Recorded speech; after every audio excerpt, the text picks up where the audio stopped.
안녕하세요. 사연을 부탁해입니다. 오늘의 사연을 소개하겠습니다. 남편과 저는 1년 정도 사귀고 결혼을 했습니다. 시어머니는 처음부터 저를 탐탁지 않아 했어요. 아니죠. 그냥 대놓고 싫어했다고 해도 과언이 아니겠네요. 제 앞에서 마구마구 막말을 일삼았거든요. 시어머니가 저를 싫어했던 가장 큰 이유는 부모님이 안 계시다는 이유였어요. 아주 오래전에 부모님이 돌아가셨기에 저는 할머니 손에 길러졌거든요. 그나마 다행이었던 것이 부모님이 남겨놓은 재산이 있었기에 경제적으로 많이 힘들거나 그렇진 않았습니다. 할머니가 워낙에 잘 키워주셨거든요. 하지만 시어머니는 말끝마다 부모 없이 자라서 그렇다는 말을 반복하곤 했습니다. 그 일은 상견례에서부터 조짐이 보였는데요. 친척들과도 연락을 하고 지내지 않았기에 할머니와 저만 상견례 자리에 나갔습니다. 시댁은 시부모님과 아주버님 부부 그리고 시누이까지 나왔고요. 식사가 나오자마자 시어머니가 할머니께 말을 했어요. 제가 보니 수빈이는 부모도 없고 친척도 없어서 결혼식장에 올 사람도 별로 없겠네요. 그게 아무래도 좀... 할머니가 고개를 숙인 채 말을 잇지 못했는데요. 상견례 자리에 앉자마자 시어머니가 부모 없이 자라서 그렇다는 말을 대놓고 몇 번이나 했었기에 할머니의 기분이 좋아 보이지 않았어요. 그런데 그 순간 형님이 두 분의 대화에 끼어들었습니다. 어머님, 뭔가 잘못 알고 계신 모양인데 결혼식장에 올 사람 많아요. 올 사람이 많다고? 제가 수빈 씨랑 워낙 친해서 수빈 씨네 집에 대해 웬만큼 다 알고 있잖아요. 그리고 어머님, 그 부모 없이라는 말은 그만 좀 하셨으면 좋겠네요. 사실 어머님도 지금 부모님 다 돌아가셨잖아요. 그럼 수빈 씨랑 처지가 같은 거 아닌가요? 사람들이 어머님께 부모 없어서 그런 거라고 하면 어머니 기분도 안 좋을 것 같은데요? 너 지금 뭐 하자는 거냐? 제가 뭘요? 어머님 말씀이 좀 지나치다는 말을 하고 있는 거잖아요. 사실 아까부터 아버님 표정도 많이 안 좋으시더라고요. 그러니 이제부터는 말조심 좀 하셔야겠어요. 그렇죠, 아버님. 형님이 시아버님을 바라봤어요. 그네 말이 맞지. 당신은 사람이 왜 그렇게 경우가 없어? 아니, 내가 뭘 어쨌다고 그래. 틀린 말도 아니구만. 결국 얼굴이 시뻘개지면서 시어머니가 꼬리를 내렸어요. 그런 시어머님의 모습을 보더니 형님이 할머니와 제게 살짝 윙크를 해줬고요. 사실 시어머니만 봤더라면 절대 결혼을 하지 않았을 텐데요. 시어머니와 시누이만 제외하면 시댁 가족들은 정말 좋은 분들이었어요. 특히나 형님은 세상에 이런 사람이 또 있을까 싶을 정도로 좋은 사람이랍니다. 사실 우리 부부를 연결해준 당사자도 형님입니다. 그러니까 형님과 제 인연은 더 특별하기만 한데요. 형님은 제가 근무하는 회사의 팀장님이었거든요. 처음 회사에 입사했을 때 형님의 직설적인 모습에 많이 놀라곤 했어요. 형님에 비해 저는 많이 소심한 편이었거든요. 그랬기에 그런 형님 때문에 울기도 많이 울었던 것 같습니다. 그러다가 둘이 가까워진 계기가 있었는데요. 그날도 역시 회사에서 근무를 하고 있었습니다. 그런데 잠시 후 휴대폰이 울려대더니 누군가 다급하게 제게 말을 했어요. 지금 할머니가 쓰러지셨는데 땡땡병원이에요. 빨리 좀 오셔야겠어요. 라는 전화를 받았고 팀장인 형님에게 제가 눈물 콧물이 범벅이 된 채 병원에 가봐야 한다고 말을 했어요. 저기 지금 할머니가 병원에 가봐야... 어찌나 흐느끼며 말을 하고 있었던지 형님이 제게 답답하다는 듯이 물었어요. 대체 무슨 소리라는 거야? 수빈씨, 내가 말을 할 때는 정확히 하라고 했죠? 저기 할머니가 쓰러졌어요. 뭐야? 근데 왜 꿈을 대고 있는 거야? 얼른 나와요. 어느 병원이에요? 라며 형님이 급히 차키를 챙기더니 저를 끌고 주차장으로 내려갔어요. 그리고는 곧장 할머니가 계신 병원으로 갔고요. 병원에 도착해서도 저는 눈물만 흘리고 있을 뿐 모든 처리는 형님이 다 했던 것 같습니다. 다행히 할머니는 큰 이상이 없었고 약간의 빈혈 증상이 있다고 했기에 며칠 입원을 해서 지켜보기로 했습니다. 괜찮다는 의사의 말에 역시나 형님이 의사에게 몇 번이나 고맙다는 말을 하고 있었어요. 그런 형님을 보며 제가 감사하다는 말을 하고는 다시 울먹였는데요. 다른 가족들한테도 연락해야 되는 거 아니야? 저기 할머니랑 저 둘만 살아요. 아, 그렇구나. 미안. 내가 거기까지는 잘 몰랐네. 아닙니다, 팀장님. 오늘 도와주셔서 정말 감사했습니다. 저 혼자이기도 하고 이럴 땐 어떻게 하는지 몰라서 너무 무서웠거든요. 고맙긴 뭘. 근데 할머니가 손녀를 아주 잘 키우셨네. 형님이 활짝 웃으며 링게를 맡고 있는 할머니 곁으로 다가갔어요. 할머님, 안녕하세요. 저 수빈이 회사 사람입니다. 이제 좀 괜찮으세요? 아유, 이렇게 민폐를 끼쳐서 어떡하노 그래. 고마워요. 우리 수빈이가 아직 아무것도 몰라서 많이 힘들게 하죠? 아닙니다. 수빈 씨 아주 잘하고 있습니다. 수빈 씨가 워낙 착하잖아요. 할머님이 아주 잘 키워주신 것 같습니다. 우리 수빈이 예쁘게 봐줘서 정말 고마워요. 할머니가 형님의 손을 잡고는 몇 번이나 고맙다는 말을 했습니다. 아마도 그때부터였던 것 같은데요. 저는 그만 형님에게 한눈에 반해버리고 말았습니다. 물론 회사에서도 형님은 팀장으로서 어디 하나 나무랄 데가 없는 그런 사람이었지만 약간은 차가운 사람인 줄로만 알고 있었거든요. 그런데 그날 겪어보니 제가 알던 그런 사람이 아니었어요. 그 일을 계기로 형님과 저는 친해지게 되었는데요. 형님과 제가 살던 동네가 가깝다 보니 형님 차를 얻어 타고 출퇴근을 하기도 했거든요. 어쩌다 가끔은 우리 집에 와서 할머니가 차려준 밥도 같이 먹었고요. 워낙 성격이 좋았기에 우리 할머니랑도 금세 친해졌습니다. 그러던 어느 날 형님의 차를 얻어 타고 가다가는 형님의 시동생을 보게 되었고 시동생이 제게 관심이 있다며 형님에게 소개시켜 달라고 했답니다. 물론 형님이 적극적으로 우리를 연결해 줬는데요. 어느 날 형님이 제게 진지하게 말을 꺼냈거든요. 수빈아, 우리 도련님이 너한테 한눈에 반했대. 저한테요? 왜요? 왜긴 왜야. 네가 얼굴도 예쁘고 워낙 착하게 생겼잖아. 얼굴만 보면 아주 그냥 난 순딩입니다 이렇게 써있잖아. 우리 도련님이 한눈에 반할만 하지. 지금도 소개해달라고 난리도 아니야. 내가 곰곰이 생각해봤는데 우리 도련님 직업도 좋고 성격도 엄청 좋거든? 수빈이 너랑 딱 어울릴 것 같아. 지금 회사에서 최대리가 너한테 자꾸 찝쩍대고 있지? 그걸 어떻게 하셨어요? 최대리가 그렇게 티를 내는데 내가 어떻게 모르겠어? 근데 그 최대리 인성이 아주 글러먹었거든? 그런 인간하고는 절대 엮이지 않는 게 좋아. 그니까 우리 도련님 한번 만나봐. 그래 앞으로 내가 네 가까이에서 챙겨줄 수 있지. 네? 그게 무슨 말씀이세요? 넌 너무 착해 빠져서 세상 물정을 몰라도 너무 몰라. 그래서 모성 본능을 자극한단 말이야. 수빈이 네가 내 동서가 되면 내가 평생 너를 지켜줄 수 있을 거 아니야. 형님이 토시 하나 틀리지 않고 그렇게 말을 했습니다. 제가 그 말을 정확히 기억하는 이유는 그날 제 마음이 심쿵했거든요. 팀장님, 저 지금 심장이 쿵 하고 내려앉았어요. 저 진짜 팀장님한테 반한 것 같아요. 팀장님이 남자였다면 바로 팀장님한테 취직 갔을 텐데. 야, 난 남자가 좋아. 우리 남편이 얼마나 잘생겼는 줄 알아? 농담이에요, 농담. 그럼 팀장님 시동생분 한번 만나볼게요. 정말이야? 그래, 알았어. 그럼 이번 주 토요일 날 시간 빼둬. 형님의 말에 제가 고개를 끄덕였고 형님은 그저 좋아라 했습니다. 그런데 그게 제 인생의 신의 한 수가 될 줄 누가 알았겠습니까? 남편은 대학도 좋은 대학을 나온 엘리트 중에 엘리트인데다가 직업도 아주 좋은 능력 있는 사람이었어요. 거기다 형님 말대로 성격도 정말 좋은 사람이었고요. 남편에 비해 제가 너무 부족한 건 아닌가 걱정이 될 정도였지만 형님의 적극적인 지지에 힘입어 우리는 만난 지 1년 만에 결혼을 하게 되었습니다. 시댁 가족들은 정말 좋은 분들이었는데요. 시어머니만이 우리 집 형편을 마음에 들어 하지 않았어요.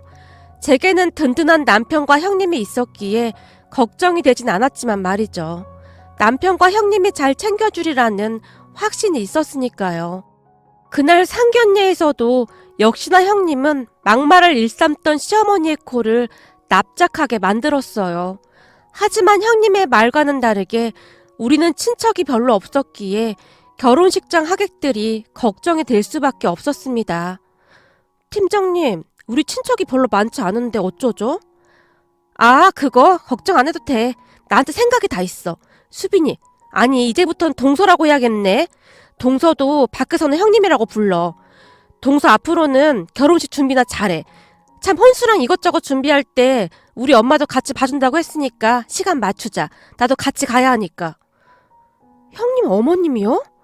그래, 우리 엄마도 수빈이 너, 아니 동서지. 동서 엄청 예뻐라 하잖아. 그니까 엄마가 알아서 잘 도와주실 거야. 우리 엄마가 내 결혼식 때 연습 한번 해봤잖아. 이젠 완전 전문가가 다 됐거든. 사실 형님과 친해지기 시작하면서 간혹 형님 부모님과도 식사도 하고 잘 지냈거든요. 어느 날 형님과 단둘이 삼겹살에 소주를 먹고 있었는데 형님 휴대폰이 울렸고 전화를 받던 형님이 제게 물었어요. 수빈아, 우리 집에 가자. 지금 우리 집에 먹을 거 엄청 많대. 팀장님 집에를요? 남편분도 계실 텐데. 아니, 우리 친정 말이야. 여기서 가깝거든? 네? 팀장님 친정이요? 그렇게 저는 형님 손에 이끌려 형님 친정까지 드나들게 되었답니다. 형님의 성격이 처음에는 곁을 잘 안 내주는 편이긴 한데 한번 내 사람이다 싶으면 정말 잘해주는 그런 사람이거든요. 형님 부모님도 진짜 좋은 분들이랍니다. 그동안 할머니와 단둘이 살던 저는 그런 모습은 처음이었던 것 같은데요. 집안에 웃음이 끊이지 않는 그런 화목한 집안이었습니다. 형님 성격이 왜 그리도 좋은지 알게 될 정도로 말입니다. 암튼 형님 어머님, 그러니까 사돈어르신이 제 결혼 준비도 많이 도와주셨어요. 그리고 드디어 결혼식 날이 되었는데요. 결혼식 날 할머니와 제가 깜짝 놀란 건 말할 것도 없고 시어머니조차도 놀란 채 눈이 휘둥그레져 있었습니다. 신부 쪽에 하객들이 어마어마하게 많았거든요. 그 많은 분들이 신부 대기실에 직접 오셔서 축하한다며 저를 안아주기도 했고 예쁘다고 외쳐주기도 했어요. 특히나 신부 입장을 할 때는 정말 많은 분들이 박수와 함께 환호성을 질러주기도 했답니다. 그 모습에 할머니가 몇 번이나 눈물을 훔치셨는데요. 아마도 텅텅 빈 신부 쪽 자리가 걱정이 될 수밖에 없었을 테니 할머니 마음이 어땠을지 짐작이 가고도 남았습니다. 그렇게 저는 많은 사람들의 축복 속에 외롭지 않은 결혼식을 올렸습니다. 결혼식이 끝난 뒤 신혼여행을 갔던 제가 형님에게 전화로 물었는데요. 형님, 그 많은 하객들은 어떻게 섭외하신 거예요? 그거 별거 아니었어. 내가 우리 부모님한테 상견 옛날 시어머니가 어떻게 했는지 다 말을 했었거든? 그랬더니 우리 엄마 아빠가 갑자기 고릴라가 돼서는 방방 뛰더니만 여기저기 연락했다고 하더라고. 와서 밥이나 한 끼 먹고 가라고 말이야. 특히나 우리 엄마가 보험 일을 오래 했었잖아. 그러다 보니 보험 설계사분들도 많이 오신 것 같고 게다가 우리 엄마 고객들도 많이 왔더라고. 우리 엄마가 한 번 고객은 영원한 고객이라고 참 잘 챙기거든. 형님의 쿨한 대답에 다시 한번 웃음이 터져나왔답니다. 형님은 항상 그런 식으로 마치 친언니 마냥 저를 챙겨주곤 했어요. 결혼하고도 시어머니는 여전히 제게 막말을 하곤 했는데요. 어머, 넌 어쩜 과일 하나를 똑바로 못 깎니? 이런 건 엄마가 가르쳐줘야 하는 건데 말이야. 하긴 엄마 없이 자랐으니 배울 수가 없었겠지. 그런가요? 아가씨도 과일 한번 깎아볼래요? 형님이 신우이에게 사과를 건넸어요. 내가 왜요? 저 과일 깎아본 적 없어요. 세상에나, 엄마가 있는데도 과일 깎는 것도 제대로 못 배웠나 보네요. 뭐라고요? 저 깎을 수 있거든요? 라며 신우이가 사과를 깎기 시작했는데요. 신우이가 깎아놓은 사과를 보던 시아버님이 한마디를 했어요. 아니, 무슨 사과를 이따구로 깎은 거냐? 이제 보니 네 엄마가 딸한테 사과 깎는 법은 안 가르치고 무슨 엉터리 마술을 가르친 모양이구나. 주먹만 하던 사과가 계란만 해졌네. 작은 애가 훨씬 예쁘게 잘 깎았구만. 아이고, 저거 시집가면 진짜 볼만 하겠다. 당신은 심술 좀 그만 부려. 그니까 얼굴에 심술만 덕지덕지 붙어있지. 당신 지금 애들 앞에서 뭐하는 거야? 내가 틀린 말 했어? 당신은 말이야, 큰애 말빨 절대 못 이겨. 그니까 그냥 조용히 입 다물고 깎아준 사과나 맛있게 먹어 제발 좀. 라며 시아버님이 시어머님 몰래 한쪽 눈을 살짝 감더니 제게 잉크를 했어요. 시어머니 말에 남편도 발끈하긴 했지만 항상 형님과 시아버님이 더 빨랐기에 남편은 그저 피식 웃을 뿐이었어요. 그렇게 가족들에게 한 소리를 들은 시어머니가 입이 대빨 나온 채 다시 말을 꺼냈어요. 니들 집들이는 어떻게 할 거냐? 음식이나 제대로 할 수 있으려나 모르겠네. 맞네. 동서 집들이 해야지. 우리 다들 기대하고 있을게. 라며 형님이 바로 말을 했고 제가 고개를 끄덕였는데요. 그날 시댁을 나오면서 형님이 제게 조용히 말을 했어요. 집들이 걱정은 하지 마. 우리에게는 엄마 아빠 찬스가 있잖아. 집들이 전날에 동서집으로 갈 때니까 싹 다 준비해서 상다리 부러지게 한번 차려보자고. 라며 활짝 웃을 뿐이었어요. 그리고 집들이 전날이 되었는데요. 사돈 어르신들과 형님 부부가 우리 집으로 출동을 해서는 함께 마트에 가서 쇼핑을 한 뒤 본격적으로 음식 재료를 준비하기 시작했습니다. 다음날 꼭두 새벽부터 일어난 우리는 일사불란하게 음식을 준비했는데요. 제가 참 많이 고맙고 눈물이 났던 것이 사돈 어르신 두 분께서 앞치마까지 두른 채 정말 열정적으로 음식을 준비해 주셨거든요. 두 분 다 손발이 어찌나 척척 맞으시던지 놀랍기도 하고 웃음이 나오기도 했어요. 거실에 커다란 상을 2개나 편 뒤 음식을 세팅했는데 상다리가 부러진다는 말을 이럴 때 쓰는 말이구나 하는 생각마저 들었거든요. 음식 세팅이 끝나자마자 형님과 사돈 어르신들이 급히 집을 나갔는데요. 동서, 난 나갔다가 조금 이따 들어올게. 그래야 표시가 안 나잖아. 오늘 이건 동서랑 서방님이 다 한 걸로 해. 알았지? 라는 말을 할 뿐이었어요. 잠시 뒤 시댁 가족들이 집안에 들어섰는데요. 알고 보니 시어머니가 시이모님들까지 다 불러서 함께 들어오고 있었어요. 그러다가는 차려진 음식들을 보며 다들 입을 쩍 벌린 채 놀라 있었습니다. 특히나 시어머니의 얼굴에는 당혹스러움마저 느껴졌는데요. 아마도 뭔가 흉을 봐야 했는데 그렇지 못해서 많이 당황스러워하는 듯 해보였거든요. 형님은 항상 그렇듯 제 뒤에서 든든한 버팀목이 되어줬습니다. 친자매라고 해도 어려운 일일 텐데 항상 챙겨주는 형님에게 그저 고마울 뿐이었어요. 하지만 문제는 형님이 없을 때였는데요. 시어머니와 시누이는 형님이 없을 때마다 교묘하게 저를 괴롭히곤 했어요. 하루는 시어머니가 급히 시댁으로 오라고 해서 시댁으로 갔는데요. 집에는 시아버님도 안 계시고 시어머니 친구들과 시누이만 있었어요. 아마도 시어머니 친구분들이 왔으니 와서 수발을 들라고 부른 듯 했습니다. 그날은 남편도 외출을 하고 저 혼자 왔었기에 더욱 신이 난 듯 해보였어요. 문제는 시어머니 친구들도 시어머니와 다를 바가 없었는데요. 제가 시댁으로 들어서자마자 친구 한 분이 저를 가리키며 말했어요. 부모 없이 자랐다는 그 둘째 며느리구만. 그래 맞아. 역시 딸은 엄마가 잘 가르쳐서 보내야 하는데 할머니 밑에서 자라서 뭘 배웠겠어. 내가 가르칠 게 한두 가지가 아니라니까. 내가 우리 아들을 어떻게 키웠는데 하필이면 저런 애를 데리고 왔나 몰라. 나중에 쟤네 할머니가 아프기라도 하면 우리 아들이 책임져야 할 거 아니야. 그니까 결혼도 그냥 막 시키면 안 된다니까. 이래서 옛말에 집안을 보고 결혼시키라는 말이 있잖아. 거실에 앉아서 계속해서 제 뒷담화를 하고 있었어요. 거기다 시누이는 아주 당연하다는 듯이 제게 음식을 방으로 가지고 오라고 시켰는데요. 언니, 나 방에서 먹을 거니까 예쁘게 세팅해서 방으로 가져다 줘요. 예쁘게 세팅하고 그러는 거 못하는 거 아니죠? 그런 건 엄마 없이 자라도 감각이 있으면 다 하는 거잖아요? 라며 시어머니보다 한술 더 뜨며 명령하듯 말을 했어요. 그렇게 제가 음식을 가지고 시누이 방으로 들어갔는데요. 역시나 뭐라든지 다 못하는구나. 모르는 게 한두 가지가 아니네. 언니는 보기 좋은 떡이 먹기 좋다는 말도 몰라요? 참 볼품없게도 닮았네요. 언니는 도대체 어디에 복이 있어서 우리 오빠 같은 남자를 만나 결혼을 했을까요? 솔직히 언니 완전 땡 잡은 거잖아요? 아가씨, 말이 좀 지나친 것 같은데요? 제가 언짢은 표정으로 시누이를 바라봤어요. 지나치긴 뭐가 지나쳐요? 내가 틀린 말 한 거 없잖아요? 진짜 짜증나서 못 먹겠네. 엄마! 엄마! 시누이가 시어머니를 불러댔어요. 왜 불러? 아니 새언니가 나한테 말이 지나치다는데 감히 시누이한테 그런 말을 그냥 막 해도 되는 거야? 우리 딸이 뭐라고 했는데 지나치다고 한 거니? 시어머니가 저를 노려보고 있었는데요.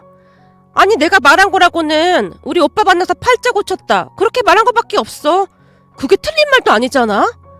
맞네. 우리 딸 말에 틀린 말도 아니구만. 뭘 그렇게 나를 세우는 거냐. 요즘 다른 가족들이 다 감싸주니까 네가 아주 천지분간을 모르고 날뛰는구나. 이래서 부모 없다고 하면 다들 색안경부터 끼고 보는 거야. 봐봐 별것도 아닌데 자격지심만 쩔어서는 발끈하잖아. 더러워서 안 먹을 테니까 이거 가지고 나가요. 신우이가 쟁반을 세게 밀어버리는 바람에 탁자에 놓여있던 쟁반과 음식들이 바닥으로 쏟아지고 말았어요. 암튼 이래서 며느리를 데리고 올 때는 멀쩡한 집에서 잘 자란 애로 데리고 와야 해. 뭘 그렇게 멀뚱멀뚱 서 있어. 바닥에 떨어진 거 치우지 않고. 시어머니와 시누이가 한껏 비웃으며 저를 바라보고 있었어요.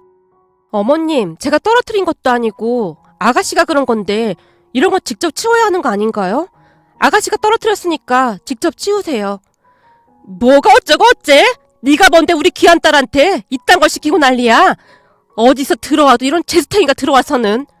시어머니가 계속해서 막말을 하고 있었고 더 이상 듣고 있을 수가 없었기에 제가 급히 그곳을 나와버렸어요. 집으로 돌아가는 길에 정말이지 너무나 서럽고 눈물이 날 것 같았지만 그냥 홀로 삼키기로 다짐하고는 꾹 참았습니다. 우리 할머니를 위해서라도 강한 모습을 보이고 싶었으니까요. 그러던 어느 날 시누이가 사귀던 남자와 결혼을 한다고 했습니다. 그 누구보다도 시누이의 성격을 잘 알고 있던 형님이 고개를 절레절레 흔들었는데요. 저 성격에 잘 살지 모르겠네.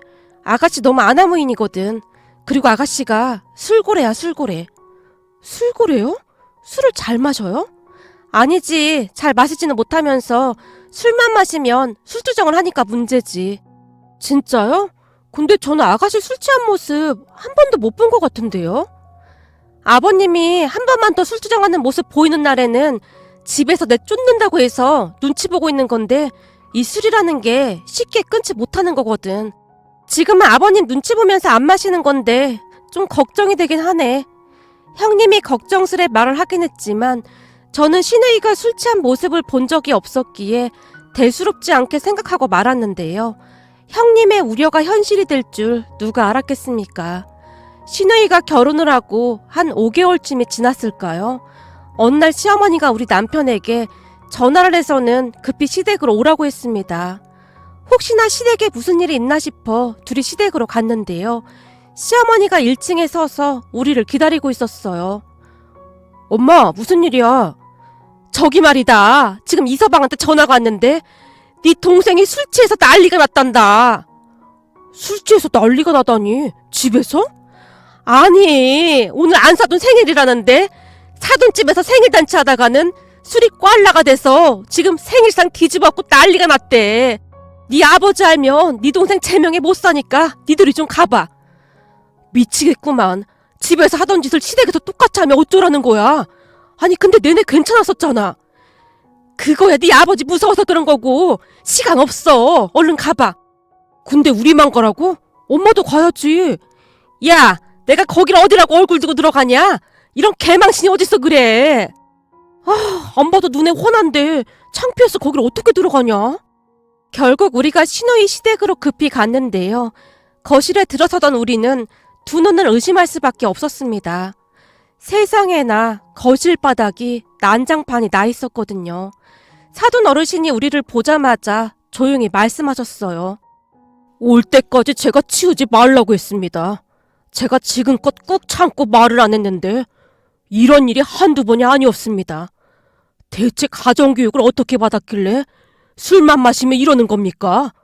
아니 술에 취했으면 곱게 잠을 자던지 왜 매번 이 난리를 치느냐 그 말입니다. 아마도 한두 번이 아니었기에 사돈 어르신도 거의 포기 상태인 듯 해보였어요. 그런데 시누이가 보이질 않았기에 남편과 제가 두리번거리고 있었는데요. 거기 화장실 한번 들어가 보세요. 아주 가관도 아닙니다. 벌써 1시간째 그러고 있으니까 빨리 데리고 가세요. 우리가 끌고 나오려고 해도 말을 들어먹어야 말이죠. 놀란 남편이 급히 문을 열었는데요. 시누이가 그 안에서 거울을 보고는 뭐라고 중얼중얼거리며 허공에 주먹까지 마구마구 휘두르고 있었어요. 야, 나 무시하지 마 이것들아. 내가 누군지 알아? 이거 확 그냥. 그리고는 다시 한번 거울에 비친 자신의 얼굴을 보더니 야, 삐리야, 못생겨가지고 멋져 봐. 막 욕을 하다가 웃기도 하다가 정말 말 그대로 혼자 생쇼를 하고 있더라고요. 거기다 꼴도 말이 아니었는데요. 도대체 무슨 일이 있었던 것인지 머리에는 잡채 당면이 주렁주렁 매달려 있었고 얼굴 여기저기가 음식 범벅이었어요. 놀란 우리가 신우이를 잡아 끌었지만 힘이 어찌나 세던지 꿈쩍도 안 했는데요. 우리한테 듣도 보도 못한 욕설을 하기 시작했습니다. 나중에 알게 된 사실인데 바깥 사돈 어르신이 신우이에게 술을 그만 마시라고 한 모양인데 그 말을 듣고는 거실에 차려진 밥상을 들러 엎어버렸다고 하네요. 그렇게 우리는 신우이의 양팔과 다리를 잡고 질질 끌다시피 해서 집으로 데리고 왔는데요. 결국 고모부가 더 이상 못 참겠다며 이혼하자고 통보를 해왔는데 신우이는 술주정을 한 적이 없다며 팔짝팔짝 뛰고 난리가 났다고 하네요. 그런데 바깥 사돈 어르신이 그날 신우이의 행동을 다 촬영해놨다고 하더라고요. 그리고 그 영상을 시아버님께 고스란히 보냈고 말이죠. 그 바람에 시아버님이 이성을 잃고 말았는데요. 바깥 사돈 어르신께 몇 번이나 사과를 드렸는지 모르겠습니다. 하지만 고모부도 더 이상 무서워서 같이 못 살겠다고 하면서 계속해서 이혼을 통보해왔어요. 어차피 5개월밖에 살지 않아서 재산 분할 같은 것도 할 것도 없다면서 강력하게 이혼을 요구해왔기에 결국 신우이는 하루아침에 이혼을 당했습니다. 그 모습을 보며 우리 남편이 시어머니에게 한마디를 했는데요. 맨날 우리 집사람한테 부모 없이 자랐다고 무시하더니 저게 인간이야? 어떻게 시어머니 생신상을 엎어버릴 수가 있어? 엄마한테 가정교육을 어떻게 받았길래 저럴 수가 있는 거냐고. 아니 술 좀 그만 마시라고 했다고? 시어머니 생신상을 엎어버려? 엄마가 우리 집사람한테 한 것처럼 했으면 집안이 아주 아작났겠네. 그니까 엄마 우리 집사람한테 잘해. 그리고 엄마 창피한 줄 좀 알아. 넌 지금 불난 집에 부채질하냐? 엄마가 그날 그 꼬라지를 못 봐서 그래. 진짜 내가 다시 직겁했다니까. 그랬으니 사돈 어르신들은 얼마나 놀랬겠어? 아니 술을 처먹었으면 곱게 잠을 쳐 자던지 하던가. 욕실 거울하고 왜 싸움을 하고 난리야 난리가. 그것도 머리에 잡채까지 주렁주렁 매달고는. 남편의 말에 시어머님 얼굴이 울그락불그락 해져 있었지만 딱히 별다른 말은 하지도 못한 채 땅이 꺼져라 한숨만 내쉬고 있었어요.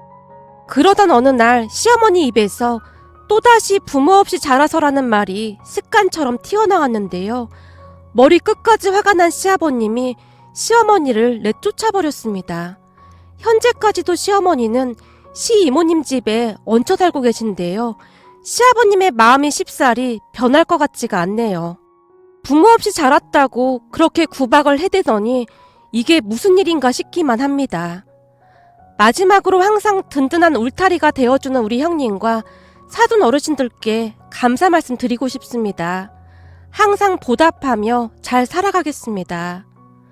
오늘의 사연은 여기까지였습니다. 즐겁게 보셨다면 구독, 좋아요 부탁드립니다. 고맙습니다.